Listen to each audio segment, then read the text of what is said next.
ಅಮ್ಮನ ಹೊಲಿಗೆ. ಶಾಂತಮ್ಮ ಒಂದು ಸಣ್ಣ ಹಳ್ಳಿಯಲ್ಲಿ ವಾಸಿಸುತ್ತಿದ್ದಳು. ಗಂಡನನ್ನು ಕಳೆದುಕೊಂಡು 3 ಮಕ್ಕಳೊಂದಿಗೆ ಜೀವನ ಸಾಗಿಸಬೇಕಾದ ಹೊಣೆ ಹೊತ್ತಿದ್ದಳು. ಮನೆಯ ಏಕೈಕ ಆದಾಯ ಆಕೆಯ ಹೊಲಿಗೆ ಯಂತ್ರ. ಬೆಳಿಗ್ಗೆಯಿಂದ ಸಂಜೆವರೆಗೂ ಹಳೆಯ ಬಟ್ಟೆಗಳನ್ನು ಹೊಲಿಗೆ ಮಾಡಿ ಜನರ ಬಟ್ಟೆ ತಿದ್ದಿ ದಿನಸಿ ಹಣ ಸಂಪಾದಿಸುತ್ತಿದ್ದಳು. ಮಕ್ಕಳಿಗೆ ಅನ್ನ ಕೊಡುವುದು, ಬಟ್ಟೆ ಕುಡಿಸುವುದು ಸುಲಭವಿರಲಿಲ್ಲ. ಕೆಲವೊಮ್ಮೆ ಅಕ್ಕಿ ಸಾಲಕ್ಕಿ ತಂದು ರುಚಿಕಟ್ಟಾದ ಊಟ ಮಾಡುತ್ತಿದ್ದರು. ಆದರೆ ಶಾಂತಮ್ಮನ ಮನಸ್ಸಿನಲ್ಲಿ ಒಂದು ದೊಡ್ಡ ಕನಸು, ನನ್ನ ಮಕ್ಕಳು ಓದಿಕೊಂಡು ದೊಡ್ಡವರಾಗಬೇಕು ಎಂಬುದು. ಗಾಳಿ, ಮಳೆ, ಬಿಸಿಲು ಏನಾದರೂ ಇರಲಿ, ಆಕೆ ಹೊಲಿಗೆ ಯಂತ್ರದ ಬಳಿ ಕೂತು ಕೆಲಸ ಮಾಡುತ್ತಿದ್ದಳು.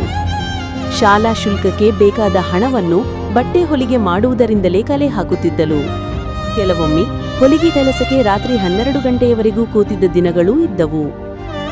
ಮಕ್ಕಳು ತಾಯಿಯ ಹೋರಾಟವನ್ನು ಕಂಡು ಓದಿನಲ್ಲಿ ಹೃದಯಪೂರ್ವಕವಾಗಿ ಶ್ರಮಿಸುತ್ತಿದ್ದರು. ವರ್ಷಗಳು ಕಳೆಯುತ್ತಾ ದೊಡ್ಡ ಮಗ ಇಂಜಿನಿಯರ್ ಆಗಿ, ಮಧ್ಯಮ ಮಗಳು ಶಿಕ್ಷಕಿಯಾಗಿ, ಚಿಕ್ಕವನು ವೈದ್ಯನಾಗುವ ಕನಸಿನ ಹಾದಿಯಲ್ಲಿ ನಡೆದ. ಒಂದು ದಿನ 3 ಮಕ್ಕಳು ತಮ್ಮ ಪದವಿ ಸಮಾರಂಭದ ದಿನ ತಾಯಿಯ ಕೈ ಹಿಡಿದು ಕಣ್ಣೀರಿನಿಂದ ಹೇಳಿದರು, ಅಮ್ಮ, ನಿನ್ನ ಹೊಲಿಗೆ ಯಂತ್ರವೇ ನಮಗೆ ಬದುಕಿನ ಬಂಗಾರದ ದಾರಿ ತೋರಿಸಿದೆ. ಶಾಂತಮ್ಮ ನಗುತ್ತಾ ಕಣ್ಣೀರು ಒರೆಸಿಕೊಂಡು, ನಿಮ್ಮ ಓದಿನಲ್ಲಿ ನಾನು ಗೆದ್ದೆ ಎಂದು ಹೇಳಿದಳು.